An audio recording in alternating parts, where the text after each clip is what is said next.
Hi, my name is Nada Debuse, and today I'll be reviewing my Wayter app and kind of go over some of the results that I found from the usability tests that I conducted.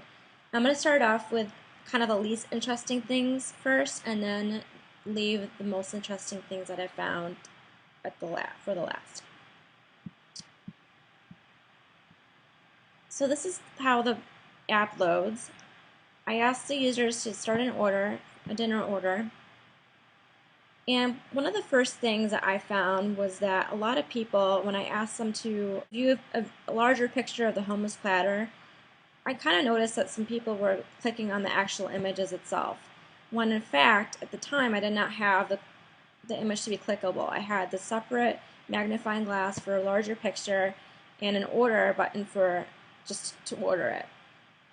So I changed it actually now, and now I have two buttons instead of just one that says order as is and one that says order and customize. In the beginning, I only had one order button, and it would take the user directly to a customization screen. This is how the nacho screen looks. So right when I click on order, it takes this to a customization screen. And I asked the users to remove jalapenos, add in extra nacho cheese, and as each ingredient was being removed or added, these nutritional values were being calculated in real time.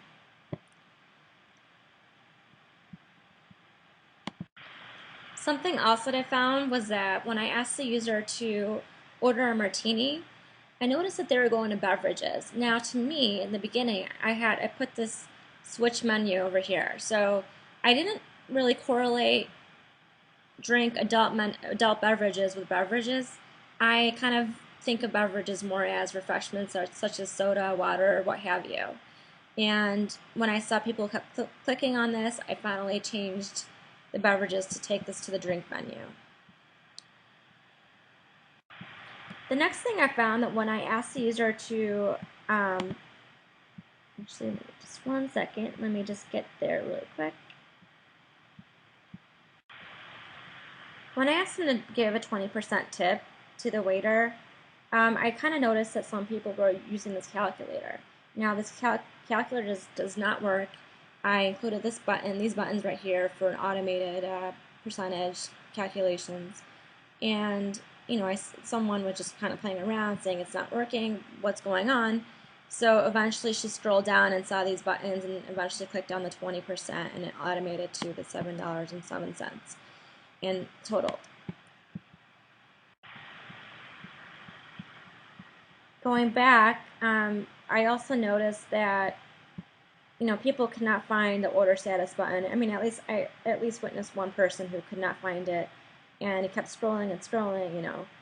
He suggested that he would have rather had the order status button kind of at the top here, just like a pink server button or a refill button. What I realized was that if I were to redesign this app, I don't really have the time right now. I mean, time's running out. But if I were to redesign it, I actually would.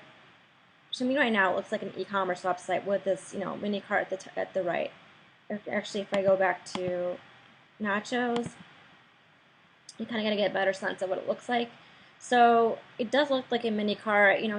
What I would do is have a big panel here that says, you've ordered gourmet nachos, and have the customization written out. Would you like to add another item before submitting to the kitchen, or would you like to submit to the kitchen right now? So that would be more of a dining experience, kind of to get the user to realize this is not an e-commerce website.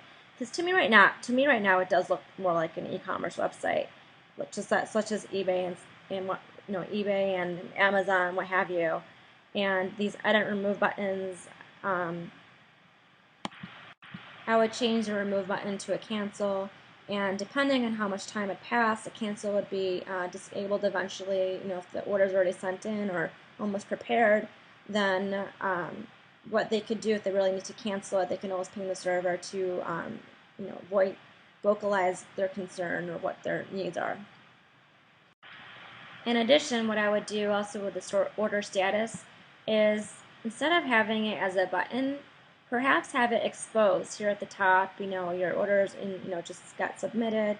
It's it's being prepared, and or have it even here at the bottom of the mini cart. Either way, with an ETA that tells you how much time it's going to take to arrive at your table, and perhaps add in 5 minutes, on top of the expected time of arrival. That way, the customer is kind of going to get surprised, pleasantly surprised if their food comes in ahead of time than they expected, and then in turn would kind of want them to return. What I found to be most interesting about this after conducting these usability tests is that a lot of people did not realize, that this is an actual dining experience app. This is an app that's going to be every table on a tablet at every table where the user is going to put in their order and dine in, just like any other experience, any other dining experience, except you're just the one putting in the order yourself. Now, when I asked someone to click on the refill button, or I'm sorry, not to click on the refill button, but to order a refill of their martini, they didn't realize that this is a dining experience. Instead, she asked, well, why would I order a refill button? Why can't I just order a quantity?